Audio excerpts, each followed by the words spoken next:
now I wanted to move on to regional and local media, and regional and local media will be a real source of great PR opportunities for you because local and regional publications love championing businesses from their area. So, firstly, and it seems like a no-brainer, but I can't emphasize this enough. The story needs to be relevant to that area. So, for example, whether you're in Manchester, England or Manchester, New Hampshire, your story needs to relate to Manchester in the respective country. So, I've mentioned this previously when I've talked about the things that irk journalists and straight from the journalist's mouth, but believe it or not, it does happen that people send stories that aren't relevant for the area or the journalist they're sending it to because they don't cover that geography. So that often happens in my experience when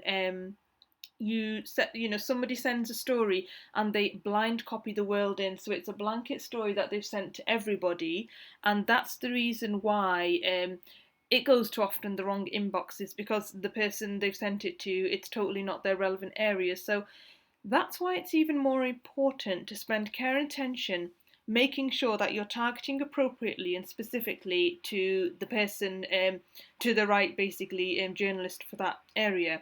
One of the things that's also important, and I will go into detail on this later on, is if you've got a story that is both interesting enough nationally and you definitely want to send to your regional and local media too, they do require a different approach.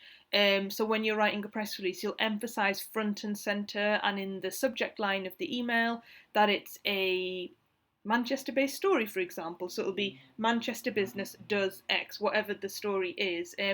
I will go into that later, but I just wanted to emphasise that point while we're on the subject that it does need to be tailored differently and they absolutely want their stories from that area. The other point to mention on this note, and it's a mistake people often make, is it has to be relevant locally and regionally, and it can't be a tenuous link either. So, to give you an example, if you've got a business and your business is selling jewellery, for example, and you're based in, Manchester, New Hampshire, let's just use that example. If you go to the local press there, it's totally fine because you're from that area. If, for example, you sell online and you go to various other places in the country and across, the globe, it's not enough to get in publications in the different areas that you sell jewellery to because it's just too tenuous. It won't simply do to say, okay, my business is based in London, but I send to Scotland, I send things to Ireland, I liaise with Birmingham. That's not enough to make it relevant to the region in Scotland, the region in Ireland and Birmingham. It's not relevant enough. It really has to be that you've got a strong link, i.e. your business is based there, or you've got a customer that's happy to be a case study and the story's about them and they are based in that region. So I'm sorry to labour the point, but I just think it's so important that we just get these basics correct. Okay, so a difference straight away between regional and national is that unlike nationals who try to get more information and write original copy and they'll do their own interviews and verify, regional often in my experience and certainly local, they prefer to take their stories print ready quite simply because they don't have the same capacity. They just don't have the time and their news agenda is different. So as long as you're local and as long as it's relevant, not to say they'll always use it word for word, but in my experience, if the press release is crafted the way they'd like to write it, the chances of them printing it and printing it in a way almost exactly as you sent it is quite high because the journalist is less likely to come digging for information. So often they just don't have time, and I've mentioned this before with the way journalists operate, that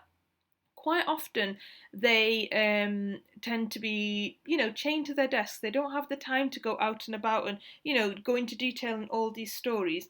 Of course, there's exceptions to the rule, like there is in everything in life. And there are, occasions I've pitched stories and the journalist has wanted to do an interview, or they wanted to go and, get more information because they felt that the story wasn't complete enough.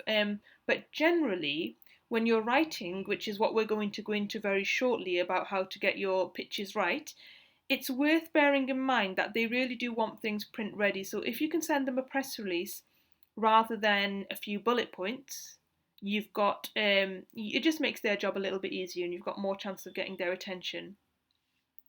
So the other thing is regionals and locals, they need a good picture. So this is talking about print, by the way, and they need a good picture because often they'll happily take your picture as opposed to going and sending their photographer. Not to say they don't send their photographers at all. And again, I'll use the sort of caveat of there's an exception to the rule, that occasionally I've sent stories and they've said, that's great, can we go and take a picture? Can we send our photographer to get a picture of the business owner? Or can we send our photographer to take a picture of the case study? But more often than not, in my experience, it just makes their life easier if you've got a great picture that you can send to them. And if you sent the picture over to them and you've given them a print ready press release, it just really increases your chances of coverage. Now, I've mentioned there keeping the files quite small because all journalists, actually, whether they're national or local or online, they don't have huge email inbox capacities. So if you email over a picture that's more than 1 meg, they might not love you for it because you'll probably destroy their inbox. So another note to bear in mind when it comes to sending something over to your regional or local, or any journalist for that matter, get a good picture but keep it small because they won't thank you. Of course, I'm talking about regional and local print media. For broadcast regionally, it is different because they're going to need pictures, they're going to need footage, so they are likely to come and want interviews and come and take on your story. But still, the key points are relevant. Making it relevant to that area, otherwise it's not a story. And again, making your pitch print ready, because the journalist really needs to make sure it's a sound story for them to come and cover it.